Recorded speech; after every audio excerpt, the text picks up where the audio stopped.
साहब अक्सर कहते हैं कि वर्तमान में जियो, तो न ज़्यादा भूतकाल का सोचो, बीते हुए पर ज़्यादा ध्यान नहीं देना चाहिए, उसकी मतलब चिंता और वो विचार नहीं रखना चाहिए, और न ज़्यादा भविष्य के सपने बुनना चाहिए। जो वर्तमान है वो हमारे हाथ में है, और जब वर्तमान हमारे हाथ में है तो हमारा सारा जो ध्यान होना चाहिए, सोच होना चाहिए, वो वर्तमान के साथ होना चाहिए। जब अपन अग्निहोत्र करते हैं तब देखो कि सूर्योदय और सूर्यास्त के अग्निहोत्र के बाद हम पंचशील, प्रतिज्ञा और त्रिसत्य शरणागति का उच्चार करते हैं। ये सब 3-3 बार है। कई बार लोग पूछते हैं 3 बार क्यों है, तो 3 बार यह है कि आज, कल और परसों। बहुत ज़्यादा आगे तक का संकल्प की ज़रूरत नहीं है।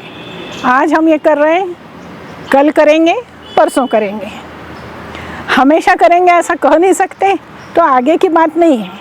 तो वर्तमान में रहना ये मनुष्य को सुख देता है, और भविष्य की हमेशा बिना कारण चिंता लगी रहती है, क्या होगा, कैसे होगा, तो अकारण चिंता करता है आगे के भविष्य को सोच करके। तो वर्तमान में जीने में हम अगर अपना पूरा ध्यान वर्तमान की ओर लगाते हैं तो बहुत ज़्यादा अच्छी तरह से जी सकते हैं। तो जीवन जो है वो आनंद से जीने के लिए वर्तमान में जीना सबसे अच्छा है, क्योंकि जो आज वर्तमान है इसी से कल का भविष्य बनता है। अगर हमारा आज अच्छा है तो आने वाला कल भी अच्छा ही होगा। तो अपने सारे कर्मों पर जो हमको ध्यान देना है वो आज देना है, क्योंकि आज हम बो रहे हैं और कल हम काटेंगे। पूरा कर्म प्रधान हमारा जो है जीवन, वो कर्म प्रधान है, और जो बोया जाता है वही काटा जाता है। इसलिए आज हमको सही होना चाहिए, आज हमें सही काम करना चाहिए। ये वर्तमान में जीने का मतलब है। आगे करेंगे तो जब आगे कभी करेंगे, करने को अवसर मिलेगा कि नहीं मिलेगा पता नहीं, और उसका फिर काटेंगे कब, उसके आगे। अगर आज हम सही बोएंगे तो हमारे, इसलिए मैंने कहा कि अगर वर्तमान अच्छा है तो इसका मतलब ये हुआ कि हमारा भविष्य अच्छा है। और इसलिए जीवन जीने के लिए अपने को हमेशा वर्तमान में जीना चाहिए। उसमें हमेशा जीवंतता बनी रहती है, आनंद बना रहता है। जीवन यानी क्या? भरपूर श्रम और भरपूर आनंद। श्रम करो, मेहनत करो और उसका अच्छे से आनंद लो। वो मेहनत जीवन के इसमें भी हो सकती है कि हमारी कमाई होती है, हमारी पढ़ाई होती है, उस सब में, और हमको अपने खुद को जानने के लिए जो प्रयास करना है उसमें भी हमें बराबरी में मेहनत करने की ज़रूरत है। तो इसलिए जीवन का मतलब हुआ परिश्रम हमेशा होना चाहिए, और हमेशा हम आनंद के साथ रहने चाहिए। तो अपन ये देखते हैं, देखो प्रकृति की ओर देखो तो हमको ये दिखाई देता है कि जैसे झरना बह रहा है, झरने गिर रहा है, तो वो क्या कर रहा है, वो दे रहा है। प्रकृति हमेशा हर चीज़ देने में लगी हुई है। उसका जो है मतलब जैसे दौड़ रही हो देने के लिए, इतनी आतुर है, देना है उसको। ऐसे ही हम जो आज अच्छा करेंगे, हम अपना भरपूर अपने जीवन का आनंद लेंगे तो हम भरपूर दे भी सकेंगे। हमारे पास समय रहेगा देने के लिए, प्रकृति के लिए देने के लिए, मनुष्यों के लिए देने के लिए, मतलब जिसको हम परोपकार कहते हैं, वो भी करने के लिए हमारे पास भरपूर समय है। प्रकृति में हमको सारा जीवन दिखाई देता है, तो प्रकृति से हमको ये सीख लेने की ज़रूरत है कि हम भरपूर दे सकें। तो उसके लिए क्या ज़रूरी है कि खुद आनंद में रहें। जो व्यक्ति खुद आनंद में रहता है वही आनंद बांट सकता है। जो खुद आनंद में नहीं है, चिंता में है, वो आनंद क्या बांटेगा? उसको आनंद बांटने की कोई गुंजाइश ही नहीं बचती है। तो इसलिए कबीर क्या कहते हैं, काल करे सो आज कर, आज करे सो अब, पल में प्रलय होगी, बहुरी करेगा कब। तो यहाँ प्रलय का अर्थ वो प्रलय नहीं है दुनिया में होने वाली, हर एक के जीवन में प्रलय होता रहता है। कुछ हम सोचते हैं, वो हमारा सोचा हुआ सारा धरा का धरा रह जाता है, कुछ और ही हो जाता है, और उसके हिसाब से आगे का सोचना पड़ता है। तो उसको उन्होंने प्रलय कहा है, क्योंकि अपने जीवन में सतत आता ही रहता है प्रलय। तो इसलिए कल के लिए कोई भी चीज़ नहीं टालनी चाहिए। हर कोई अच्छा कर्म जो भी हमें समझ में आता है, हमको उसको अपने जीवन में आज उतारना चाहिए। आज उतारेंगे तभी हम उसका कल लाभ ले सकेंगे। जी, मुझे एक प्रश्न पूछना थी। हम लोगों में भविष्य जानने की बहुत उत्सुकता रहती है, तो क्या हमें भविष्य जानने का प्रयास करना चाहिए? ये स्वाभाविक है कि हम कल के बारे में उत्सुक हों। सभी के मन में वो उत्सुकता रहती है कि अपना आगे आने वाला समय कैसा है, भविष्य जानने की। पर उत्सुकता तो ठीक है, पर उसका प्रयास करना, मैं जो विचार करती हूँ उसका प्रयास आज के दृष्टि से अपन देखते हैं तो क्या होगा, ज्योतिषी के पास जाना और ज्योतिष के माध्यम से जानने की कोशिश करना कि हमारा कल कैसा होगा। तो ये कहीं से भी मुझे उचित नहीं लगता। मुझे ऐसा लगता है कि हम हमारा आगे का बहुत सारा नहीं जानते हैं, अनजान है, वो हमारे लिए ज़्यादा अच्छा है। वो इसलिए हमारे लिए अच्छा है कि वही जो मैंने कहा प्रलय वाली स्थिति, कि क्या अच्छा भी है या गलत भी है, कुछ परेशानी भी है हमारे सामने, तो पहले से हम जान लेंगे तो क्या परिणाम होगा उसका। हम जो कल आने वाली समस्याएं हैं उनको लेके आज अपना ख़राब करेंगे, अपना वर्तमान जो है वो बिगाड़ेंगे। दोनों तरह से बिगड़ता है। अगर आने वाले समय में समस्याएं हैं तो उसकी चिंता हम आज करेंगे, या आने वाले समय में अगर हमको ये कहा कि बहुत अच्छा है, बहुत पैसे का लाभ होने वाला है, ऐसा मतलब अच्छा बताएं हमारी नज़रों में जो अच्छा होगा, तो फिर क्या है, हम अकर्मण्य हो जाएंगे। हमें जितना प्रयास करना चाहिए उस प्रयास में हमारे कमी हो जाएगी। तो अच्छा या बुरा दोनों चीज़ें अगर हम जान लेते हैं पहले, अगर हमें पता लगती हैं, तो वो कोई हमारे हित में नहीं होती इसलिए। और फिर वो कुछ तो भी उल्टे सीधे उपाय भी बताएंगे, तो फालतू की बातों में हम उलझ जाएंगे। अगर आने वाला समय ख़राब है तो उसे आज ठीक करने में लग जाएंगे, जो कभी होता नहीं है। तो इन सब बातों में पड़ने के बजाय मुझे ऐसा लगता है कि ईश्वर ने ये पर्दा डाल के रखा है कि हम अपना आगे का नहीं जानते। कल क्या होना है हमें नहीं मालूम, कल तो बहुत दूर की बात है, हमारे अगले क्षण क्या होना है ये भी हमें नहीं मालूम। तो ये पर्दा उसने डाल के रखा है और वो हमारे हित में ही होगा, तभी उसने ये पर्दा डाला हुआ है। और जैसे हम किसी के घर जाते हैं और पर्दा डाला होता है तो हम बाहर से आवाज़ देते हैं, पर्दा हटा के झांकते नहीं ना अंदर, क्योंकि ये असभ्यता है। पर्दा हटा के झांकना असभ्यता है। पर्दा इसलिए डाला है कि अंदर का मत देखो, इसलिए डाला है ना। तो फिर हटा के देखना गलत हो गया। तो फिर ज्योतिषी वाला भाग भी वही हो जाता है कि हम पर्दा हटाते हैं और अंदर झांकते हैं। हमें पूरा कुछ भी कभी पता नहीं चलेगा, क्योंकि झांकने में इतनी उतनी झलकें मिलेंगी, सच्चाई नहीं मिलेगी। तो इसलिए भविष्य जानने का प्रयास करना नहीं चाहिए। जो मैंने पहले बोला, हमारा वर्तमान आज सुधारने की कोशिश करना चाहिए। वर्तमान अच्छा है तो भविष्य हमेशा ही अच्छा होगा। वो एक कर्म वाला सिद्धांत यहाँ पर आ जाता है। और क्या होता है, एक डर होता है मन में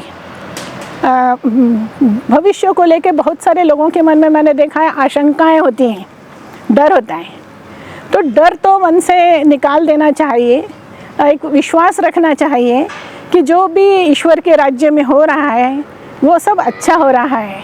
और जो कुछ भी हमारे सामने समस्याएं आती हैं वो भी हमारे पूर्व कर्मों का परिणाम है, इसलिए आई हैं।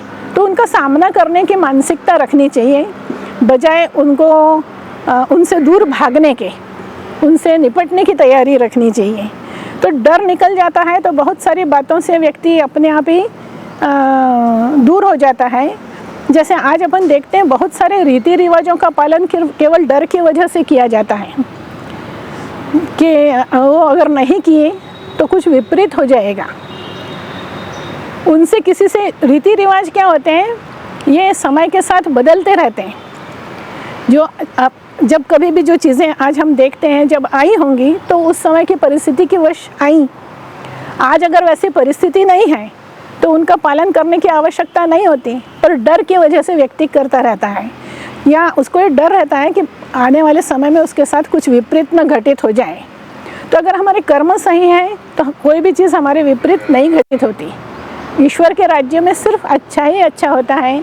धर्मपाठ पुस्तक में सामने लिखा है ना कि ईश्वर शक्ति जो करती है वो अच्छा ही करती है, उसे हम अच्छा या बुरा विशेषण लगाकर आनंदित या दुखी होते हैं, क्योंकि कई बार कोई चीज़ होना किसी के लिए फ़ायदे का होता है और किसी के लिए घाटे का। तो फिर क्या हुआ, अच्छा हुआ कि बुरा हुआ? तो उसके किसी के लिए अच्छा हुआ और किसी के लिए बुरा हुआ। तो इसलिए वो हमारा व्यक्तिगत मामला है, अच्छा और बुरा। घटना कभी भी अच्छी और बुरी नहीं होती, वो तो केवल मात्र क्या है, घटना होती है। तो ज्योतिषियों के चक्कर में नहीं पड़ना चाहिए। आजकल अपन देखते हैं बहुत सारे अंगूठियाँ पहने, पूरी उंगलियाँ भरी होती हैं। मुझे जैसा जब भी ऐसा व्यक्ति दिखता है तो मुझे सबसे पहले ये मेरे पर होने वाली प्रतिक्रिया है कि ये डरपोक आदमी है क्योंकि इसका डर है, उसका डर है, फलाना क्या हो जाएगा, ये डर का प्रदर्शन है वो अंगूठियाँ। इन सब से कुछ नहीं होता। कर्म इतने ज़्यादा प्रबल हैं कि इन सब चीज़ों से कुछ नहीं होता। मनुष्य ने डर पूरी तरह से छोड़ देना चाहिए। अगर वो डर छोड़ देता है तो उसकी बहुत सारी समस्याओं का समाधान हो जाता है। और इसीलिए अपन ये कहते हैं कि अग्निहोत्र नित्य करो, क्योंकि अग्निहोत्र से डर से निकलना हमारे लिए सहज संभव हो जाता है। तो भविष्य के जहाँ आवश्यक है वहाँ विचार ज़रूर करना चाहिए, पर जानने के अपने इस तरह के जो प्रयास हैं, इसके अलावा कुछ है ही नहीं आदमी के पास जानने के लिए भविष्य। और क्या है, ले जाकर वो जाएगा कहाँ, तो ज्योतिषी के पास जाएगा और वो अपना मतलब साध्य करेगा। जैसे किसी डॉक्टर के पास जाते हैं तो वो कुछ न कुछ तो तकलीफ आपको बताएगा।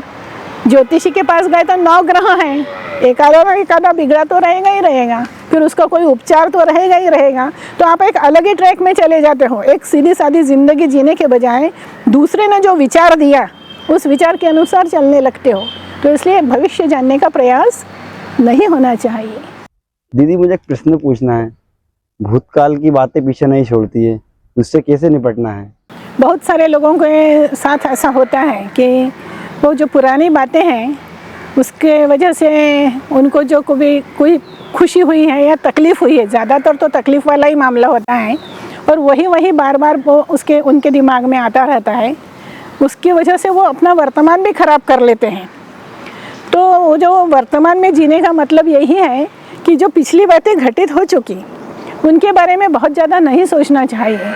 हमारे हाथ में नहीं है कि हम उसे वापस सुधार सके। जो घटना था वो घटित हो चुका। हमारे हाथ से भी कोई गलती हो गई, सामने वाले के हाथ से हमारे प्रति कोई गलती हो गई, वो हो चुका है। अब अगर हम उसी को सोचते रहें तो हम हमारा वर्तमान ख़राब कर लेते हैं। इसलिए बेहतर है जो हो चुका उससे हमें जो सबक लेना है कि दोबारा से ऐसा नहीं होना चाहिए, वो हम सबक ले लें। पर उन घटनाओं को बार बार दोहराते रहना और उसकी वजह से परेशान होना ये कहीं से भी उचित नहीं है, क्योंकि बदलाव कुछ होना नहीं है। तो मन में शिकायत बन जाती है उसकी वजह से कि मेरे ही साथ ऐसा क्यों हुआ।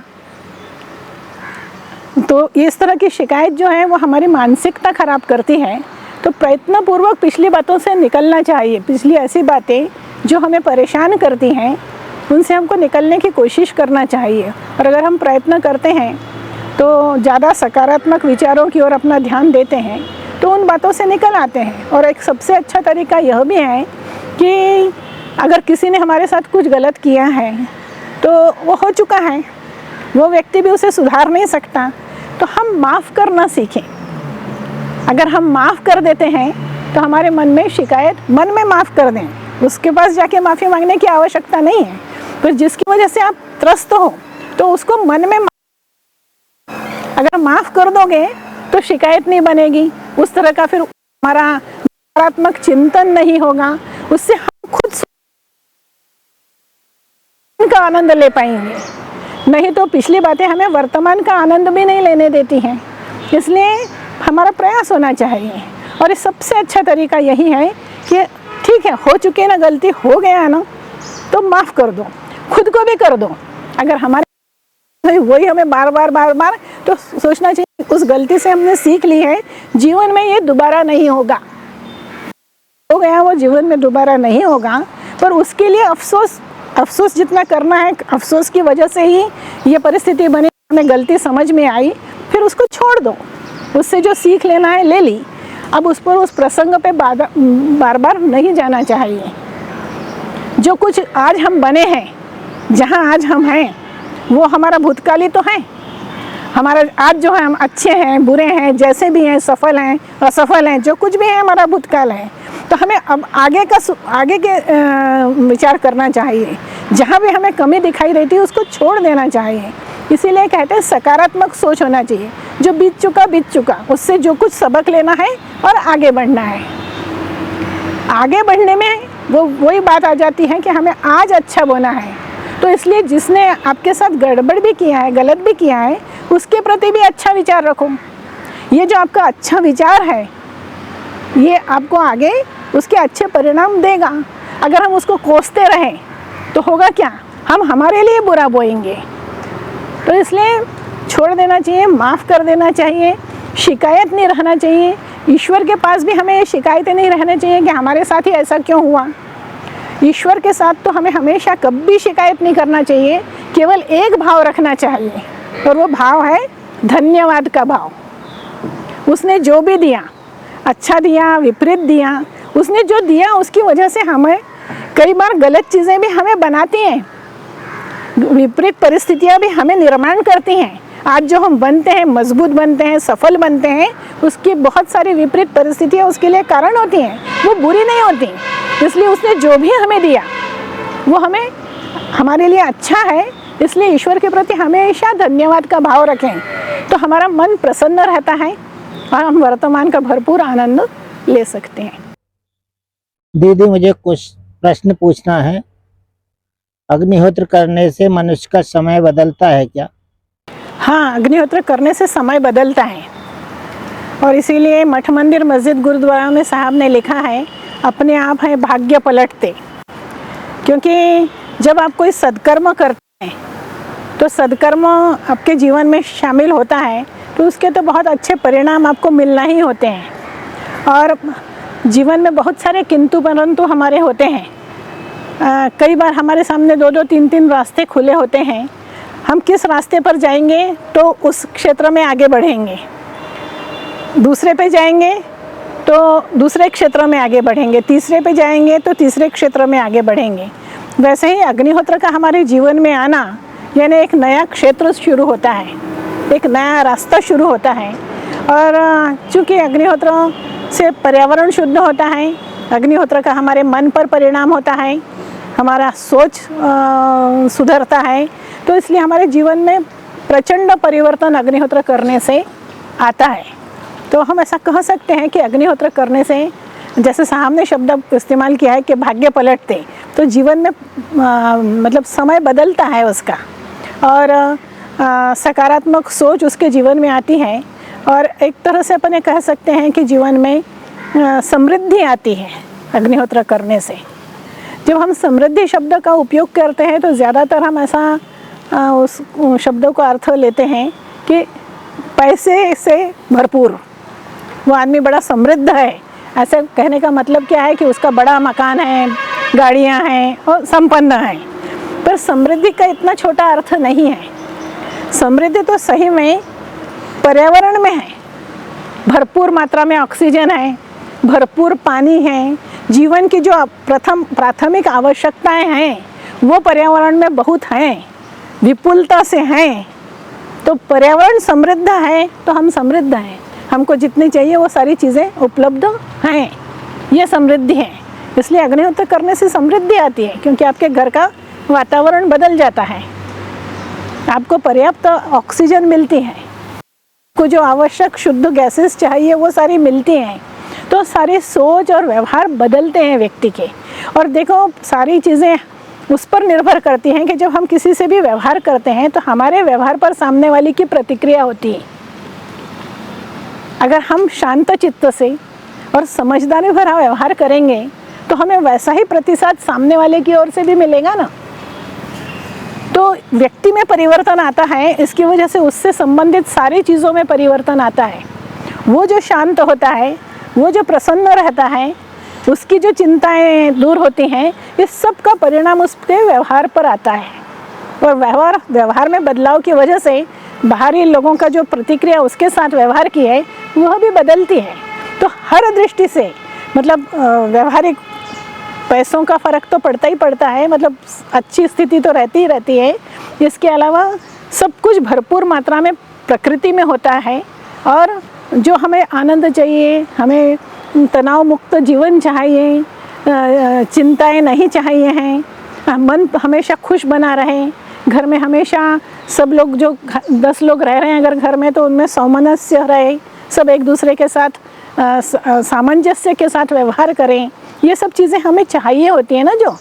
जो कई बार हम सोचते ही नहीं है कि हमें चाहिए हैं, पर हमें चाहिए होती हैं ये सारी चीज़ें। वो जो चीज़ हमने सोची भी नहीं है, वह भी चीज़ें हमारे घर में आती हैं, तो समय बदल जाता है, और सबका समय बदलता है। अगर एक परिवार में अग्निहोत्र है तो उसमें रहने वाले सारे सदस्यों का समय बदलता है, क्योंकि अग्निहोत्र एक बहुत ही महत्वपूर्ण साधन है सारी चीज़ों को, हमारे जीवन को सुव्यवस्थित करने के लिए। तो परिवर्तन तो आता है, और इसीलिए साहब कहते हैं कि भाग्य पलटते, सब कुछ बदल जाता है। सवाल पूछना है, बिना भविष्य का प्लान किए हम जीवन में आगे कैसे बढ़ पाएंगे? वो भी सही है, कल का सोचेंगे तो तभी हम अपना आगे का वो सोचना जायज़ है। जैसे एक विद्यार्थी है, वो जब तक ये नहीं तय करेगा कि उसको कौन सी लाइन लेनी है, तो वो पहले सोचेगा उसे इंजीनियर बनना है तो मैथ्स लेगा ना, या वो सोचेगा उसे डॉक्टर बनना है तब वो जीव विज्ञान लेगा ना। तो ये तो ठीक है, इस तरह का सोचना यहाँ तक तो ठीक होता है, पर वो जो होता है ना कि ऐसा होगा फिर वैसा होगा फिर वैसा करेंगे, मतलब जिसको सपने बुनना कहते हैं, उस तरह का भविष्य का चिंतन नहीं होना चाहिए। बाकी का जो हमें काम करने के लिए जितना आवश्यक है उतना तो सोचना ही, बगैर वो कल का सोचे हम आज कुछ कर ही नहीं सकते, जिसके लिए कल को तो सोच के चलना पड़ेगा, पर वो जो आवश्यक है उतना ही सोचना चाहिए। बहुत ज़्यादा सोच में आदमी वो सिर्फ कल्पना में सारी चीज़ें रह जाती हैं, या जैसे ये भी है कि किसी ने सोचा तो उस तरह का अपना एक बार नहीं निकला, दो वो निराशा आने लगती है, फिर बस चला जाता है पूछने के लिए कि अगली बार मेरा चाहिए नहीं। तो हमेशा कुछ भी भविष्य कर, जैसे विद्यार्थी जीवन की बात कर रही हूँ, या ये नौकरी तय कर रखी है या कुछ सोच रखा है कि यही बनना है, तो हमेशा 2-3 विकल्प रखने चाहिए। ये इसके लिए कोशिश करना है, पूरे मन से करना है, ये नहीं हुआ तो फिर ये करना है, वह नहीं समझ तो ये करना है। अगर इस तरह के विकल्प रखते हैं तो नहीं आती। कोई विकल्प नहीं रख करके भविष्य की एक चीज़ उसने साथ, हम आज देखते हैं कि उस इतनी ज़्यादा निराशा घर कर जाती है कि फिर फंदा ही समझ में आता है। इसलिए हमेशा विकल्प रख करके ही रखना चाहिए, क्योंकि जैसा हम सोचते हैं हमेशा वैसा होता नहीं है। हम हमारी तरफ से अच्छी तैयारी करें, सब कुछ करें कि जो हमने सोचा है वैसा ही हो, वैसा नहीं होता। उसकी मानसिक तैयारी है, प्रयास हमारे होने चाहिए, पर मानसिक तैयारी भी होनी चाहिए कि ये नहीं हो सकेगा। अगर ये नहीं भी तो फिर आप क्या करोगे, फिर उसका भी आपने सोच के रखना चाहिए, वह भी संभव नहीं है तो फिर क्या करोगे। आप ये देखो कितने लोग आज इंजीनियरिंग पढ़ने के बाद खेती करते हैं, और कृषि के क्षेत्र में पढ़ने के बाद कहीं तो भी नौकरी कर रहे होते हैं। मतलब सोचा कुछ और वास्तव में सामने जीवन में प्रसंग कुछ और आया तो कुछ और करना पड़ा, तो वो व्यवसाय बदल गया। उसकी वो पहले वाली लाइन किसी ने जर्नलिज्म करके रखा है, पत्रकारिता, और वो आज वर्तमान में ड्राइंग कर रहा है। ये हो जाता है, जो भी आपके सामने परिस्थितियाँ आती हैं उसके अनुसार आपको अपना निर्णय लेना पड़ता है। तो इसलिए भविष्य का हम बहुत परफेक्ट सोच के नहीं चल सकते, पर कुछ ना कुछ तो सोचना पड़ेगा, और उसी हिसाब से हमारे प्रयास को हमको करने पड़ेंगे। इस करने में कोई हर्ज नहीं है, उतना तो करना ही चाहिए, क्योंकि कल को तो आपको सोचना ही पड़ेगा। जब हम एक आम का पेड़ लगाते हैं तो हमको मालूम होता है 5-6 साल बाद ये फल देगा। अगर वो फल नहीं देता तो फिर हम उसको दिखाने लगते हैं कि भाई क्या हुआ, इसमें किस चीज़ की कमी हो गई कि ये फल नहीं दे रहा है, उसने देने चाहिए ना। तो हमारे प्रयास उस हिसाब से होना चाहिए, इतना भविष्य का चिंतन तो हमको करना पड़ेगा, पर बहुत ज़्यादा उसमें नहीं जाना चाहिए। और उसी को सर्वे सर्वा, कोई आपने जो लक्ष्य रखा है उसी को मान करके पूरा अपना, और उसी पर से आपने कल्पना करी है कि आप उसके बाद ऐसा होगा, फिर ऐसा होगा, फिर ऐसा होगा, वह नहीं हुआ, फिर पूरा अंधेरा छा जाता है, अंधकार हो जाता है आपके सामने, क्योंकि और कुछ आपने सोचा ही नहीं। तो इसलिए सहज जो भाव से जो हमें करने के लिए आवश्यक है, उतना सोचने में कोई हर्ज नहीं, उतना तो सोचना ही चाहिए। और उसके सोचे बगैर, कल को सोचे बगैर हम आज जी नहीं सकते। पर उसका ऐसा मतलब इतनी सीमा तक नहीं जाना चाहिए उसमें कि ये यानी यही, ऐसा यानी ऐसा ही हो। जो सामने परिस्थितियाँ आती हैं उसके अनुसार हमको उसके अनुसार खुद को ढाल लेना चाहिए, खुद को उसके अनुकूल बना लेना चाहिए। जो हमारे सामने परोसा गया है उसको प्रेम पूर्वक स्वीकार कर लेना चाहिए। सोचा हमने कुछ और आया कुछ। आपने आपके थाली में सोचा पूरी सब्जी आएगी और कड़ी सब्जी पूरी आ गई, तो कोई बात नहीं है, खीर की जगह कढ़ी भी चलेगी। जो आया है सामने वो लेना पड़ता है। इसलिए भविष्य को उस तरह से नहीं सोचना चाहिए। आज अपन इतना देखते हैं, पेपर देखती हूँ मैं, इतने सारे विद्यार्थी आत्महत्या कर रहे होते हैं, सिर्फ इस एक वजह से कर रहे होते हैं कि उनके जीवन का लक्ष्य एक यानी लक्ष्य, उसके अलावा जीवन ही नहीं है और वो नहीं मिला, अब क्या होगा, वही होना। ऐसा नहीं होता है। तो काम करने के लिए सोचना पड़ेगा। हम आज बोएंगे गेहूँ, तब तो 4 महीने बाद गेहूँ काटेंगे, तो 4 महीने बाद गेहूँ काटना है सोच के हम आज 4 महीने पहले गेहूँ बो रहे हैं। तो ये वर्तमान ही है, ये बहुत भविष्य नहीं है। इतना सोचना जो है वो वर्तमान ही कहलाएगा। तो वो तो बहुत ज़रूरी है, उसके बगैर हम चल ही नहीं सकते। पर एक बात हमेशा ध्यान रखना चाहिए कि कुछ भी हम सोचें करें, कभी भी निराशा को पास में फटकने देना नहीं चाहिए। जो हमने सोचा है वो काम नहीं बनता है, वह भी हमेशा हमारे हित में होता है, उससे हमारा कोई अहित नहीं होता। उसके एवज में हमारे सामने जो आता है वो हमें बहुत अच्छी प्रगति देता है और हमारी जो आवश्यकता है उसकी पूर्ति करता है। तो इसलिए सहज रहना चाहिए। अग्निहोत्र यही सिखाता है। अग्निहोत्र सकारात्मकता लाता है आपके विचारों में, और सकारात्मकता आएगी तो कोई भी चीज़ हम जो चाह रहे हैं उसके विपरीत भी हमारे सामने आई तो उसके साथ हम समझौता करके अपने आप को व्यवस्थित कर लेते हैं। तो भविष्य का सोचना पड़ेगा, पर वो जितना ज़रूरी है उतना ही सोचना पर्याप्त है, बहुत ज़्यादा नहीं। दीदी, मुझे एक सवाल करना है। जीवन में बदलाव क्यों जरूरी है? बदलाव तो ज़रूरी इसलिए होता है कि जीवन का मतलब होता है गति, आगे बढ़ना, सतत आगे बढ़ते रहते हैं। तो जब हम आगे बढ़ते हैं तो जैसे आप गाड़ी में बैठ कर के जा रहे होते हैं तो दृश्य सतत बदलते रहते हैं कि नहीं। जैसे जैसे आप आगे जाएंगे आपके दृश्य बदलते रहते हैं। जीवन भी एक गति है, हम आगे आगे आगे बढ़ रहे होते हैं उस गति में। तो इसलिए बहुत सारी चीज़ें बदल जाती हैं और उसके साथ हम ढल नहीं पाते, तब हमें तकलीफ़ होती है। समय बदलता है, उसके साथ हमको भी बदलना होता है। बदलाव आए बगैर तो ज़िंदगी है ही नहीं। अभी आज देखते हैं कि आज से कुछ समय पहले, आज से 25-30 साल पहले का जो लाइफस्टाइल जिसको हम कहेंगे वो आज जैसी नहीं थी, अलग थी। और उससे 25 साल पहले चले जाएं वो अलग थी, और उसके 25 साल पहले चले जाएं तो बहुत ही अलग थी आज से। ये बदलाव ही है ना, ये न चाहते हुए भी हमारे पास आता है और हमको उसके अनुसार ढलना पड़ता है और उसके अनुसार करना पड़ता है। और इसीलिए जो मैं पहले बात कर रही थी ना रीति रिवाज की, तो कोई रिवाज बना है बहुत सालों पहले और उसको हम आज भी फॉलो कर रहे हैं। समय बदल गया, समय बदल गया, पर हम वो पीछे की चीज़ पकड़े हुए हैं। जैसे गाड़ी से जा रहे हैं, गति तो दिखने को तो सीहोर का दिख रहा है, पर हम यहाँ की बात पकड़े हुए हैं। इस तरह का होता है जब हम रीति रिवाजों को पकड़ के चलते हैं। रीति रिवाज भी जब समय के अनुसार बदल जाते हैं, हमारी सोच बदलती है, जीवन बदलता है, सब कुछ बदलता है, तो वो सारी चीज़ें भी बदल जाती हैं। जैसे अभी 1 महीने शादी नहीं है ना, या हम बरसात में देखते हैं शादी नहीं होती, क्यों? भगवान सो जाते हैं इसलिए शादी नहीं होती। तो भगवान तो कभी जिस दिन सोएंगे उस दिन हम सब सो जाएंगे, दुनिया ही नहीं रहेगी। अगर भगवान सो गए तो भगवान कभी सोते नहीं हैं।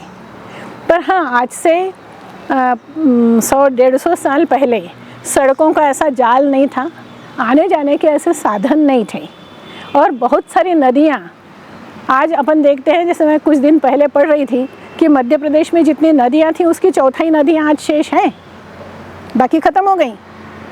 तो नदियों का जाल था, भरपूर पानी था, पर बरसात में आना जाना संभव नहीं था।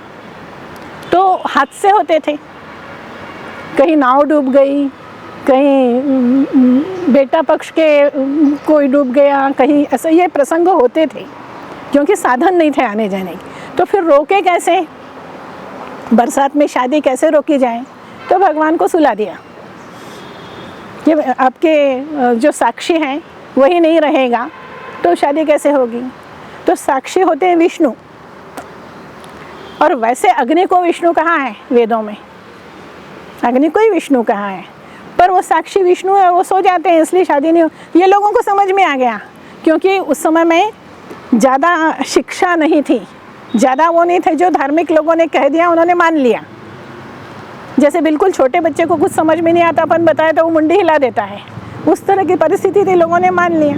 हम उसको आज भी ढो रहे हैं ना, जब हमारे पास आज अच्छी सड़कें हैं, हम विमान से जा सकते हैं, पर बरसात में शादी नहीं करेंगे क्योंकि भगवान सो रहे हैं। ये रीति रिवाजों को पकड़ के चलना है। ऐसे बहुत सारे रिवाज हैं जिनका समय के साथ उपयोग था, आज बदल गया, पर हमको लगता है कि नहीं ये तो करना ही पड़ेगा, नहीं तो क्या है कि वो गलती हो जाएगा सारा। तो बहुत हमको समय के साथ बदलने की ज़रूरत होती है, और रिवाज हमेशा बदलते रहते हैं, नए नए रिवाज बनते रहते हैं, हर परिस्थिति के अनुसार रिवाज बनते हैं। जब वो परिस्थिति ख़त्म हो जाती है तो वो रिवाज भी ख़त्म हो जाता है। रिवाज तो इस ढोने को ही शायद रिवाज कहते हैं, किसी चीज़ को ढोते रहना रिवाज है क्योंकि अब उसकी उपयोगिता ख़त्म हो गई है, पर हम उसे ढो रहे हैं, वही रिवाज है। तो जहाँ रिवाज का प्रश्न आया, इसका मतलब ढोना है, उसका कोई खास मतलब नहीं है। तो बदलाव ये तो जीवन के साथ जुड़ा हुआ है और सतत बदलाव है। अब ये देखिए ना, बदलाव को अपन बड़े इसमें अगर देखें तो सतयुग था, फिर त्रेता था, फिर द्वापर था, त्रेता था, द्वापर था, और आज कलयुग है। ये सब बदलाव है ना, हम सतयुग से कलयुग तक आए ना, ये बदलाव ही है। तो आदमी सतत मतलब उस परिस्थिति के अनुसार ढलता रहता है। तो ज़रूरी है कि हम समय के साथ बदलें। अगर हम समय के साथ नहीं बदलते तो जितनी प्रगति हम कर सकते हैं उतनी नहीं कर पाएंगे। अगर हम हमारी सोच पुराने साथ उसके समय के साथ ही रखेंगे तो हम प्रगति नहीं कर सकते। और इसीलिए साहब ने जो बताया है उसमें उन्होंने कहीं रीति रिवाजों को बहुत स्थान नहीं दिया है। अगर आपको आगे बढ़ना है, पूरे तरीके से आगे बढ़ना है, तो बहुत सारी पीछे की जो चीज़ें अनावश्यक हैं उनको छोड़ देना चाहिए। ये ज़रूरी है, ये समय के साथ चलना हुआ। तो गति है, गति का मतलब है कि बदलाव है, ज़रूरी है। दीदी मेरा एक क्वेश्चन था, जिंदगी में भटकाव आता है उससे कैसे बचे? असल में इस परिस्थिति से अपने को बचना चाहिए। और ज़्यादातर ऐसा होता है कि जब हमारे मन का नहीं होता और हम परेशान हो जाते हैं मन का नहीं होने से, इसमें फिर भटकाव आता है। और जो कुछ हम कर रहे होते हैं ऐसा लगता है कि शायद इसमें कहीं कोई कमी है, कुछ और करने की आवश्यकता है। और इस तरह से अपन ये देखते हैं कि और कुछ नया नया करें या क्या करें, इस तरह की मतलब वो एक तरह से ऐसी परिस्थिति हो जाती है जिसको किंग कर्तव्य समझ में नहीं आ रहा, क्या करें, क्या हमारा कर्तव्य है और क्या करना चाहिए। तो फिर आदमी जो उसका अपना जीवन चल रहा होता है इससे इधर उधर अपना उसकी तलाश करता है जिससे उसके मन को शांति मिले, जिसको समाधान हो, या जो वो चाहता है वो हो जाए। उसने सोच रखा है कि ये होने से ही उसको समाधान मिलेगा, तो फिर वो भटकाव शुरू हो जाता है वहाँ। फिर उसी वजह से अपन आज देखते हैं कि कितने लोग किन्हीं बाबाओं के यहाँ जाते हैं उसी इच्छा की पूर्ति के लिए, वहाँ नहीं होता दूसरे के यहाँ चले जाते हैं, वहाँ नहीं होता तीसरे के यहाँ चले जाते हैं।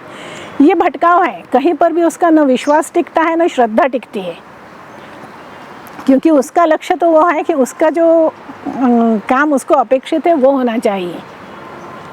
तो इस तरह से मनुष्य के जीवन में भटकाव आता है, पर उसके लिए उसको खुद ही बचना चाहिए। हमारे मन का कुछ नहीं हुआ है तो भी एक समाधान मन में होना चाहिए, संतोष होना चाहिए कि नहीं हुआ है तो किसी के भी मन का सब कुछ नहीं होता। 10 बातें हमारे मन की होती हैं तो 20 बातें हमारे मन के विरुद्ध की होती हैं, और इसी में हमको अपने आप को समायोजित करना पड़ता है, उसमें अपने आप को व्यवस्थित करना होता है। तो जो चीज़ नहीं मिल रही है, यहाँ जाने से हो जाएगा, वहाँ जाने से हो जाएगा, ये करने से हो जाएगा, वो करने से हो जाएगा, इसी को भटकाव कहेंगे ना। तो ये ऐसा कोई भी प्रयास नहीं करना चाहिए। अगर नहीं हो रही है तो हमको शांति से अपना जीवन अपनी पटरी पर ही रखना चाहिए। पटरी चेंज करें तो कितनी बार करेंगे, तो उतना समय हमारा बेकार चला जाता है। ज़िंदगी का महत्वपूर्ण समय हम बेकार कर देते हैं। वो काम, कोई काम ऐसे होते हैं जो हमने सोचे उस वक्त पर नहीं होते, वो उसका वक्त होता है और तभी होते हैं, हमारे लाख प्रयास से नहीं होते। तो इधर उधर कहीं जाने से और भटकने से कोई मतलब नहीं है। तो ये सारी चीज़ें आने के लिए हमारे सबसे पहली चीज़ जो होती है वो मन में दृढ़ता होना चाहिए, विचारों में आपकी दृढ़ता होना चाहिए। आप जो कुछ भी कर रहे हैं वो आप सही कर रहे हैं, इस पर आपको विश्वास होना चाहिए, तो ये भटकाव नहीं होता है। अगर हम अपने पर विश्वास रखते हैं, हमारा विश्वास अगर दृढ़ है तो भटकाव नहीं आता। तो क्षणिक विचार आ सकता है, क्षणिक विचार आ सकता है कि ये भी किया जा सकता है, वो भी, पर आदमी उसमें जाएगा नहीं।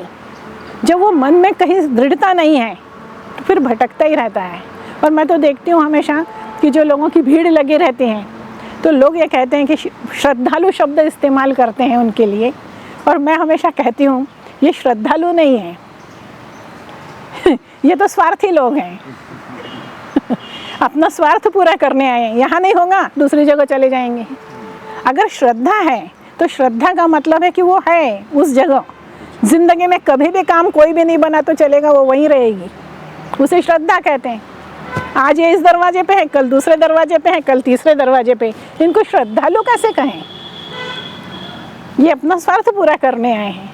ये भटकाव आज के समय में बहुत दिखाई देता है, क्योंकि आदमी अपने आप में संतुष्ट नहीं है, अपने आप में उसको परिपूर्णता नहीं लगती, तो इसलिए फिर वो भटकाव होता है। और इसीलिए हम चाहते हैं, हम प्रयास करते हैं कि लोगों के जीवन में अग्निहोत्र आए। अगर अग्निहोत्र आता है तो ये भटकाव खत्म हो सकता है। और मैं ऐसा मानती हूँ कि भटकाव यानी समय की बर्बादी। हमारे पास बहुत थोड़ा सा समय है, 20-25 साल बड़े होने में लग जाते हैं, आखिरी के 20-25 साल कुछ करने लायक नहीं रहते हैं।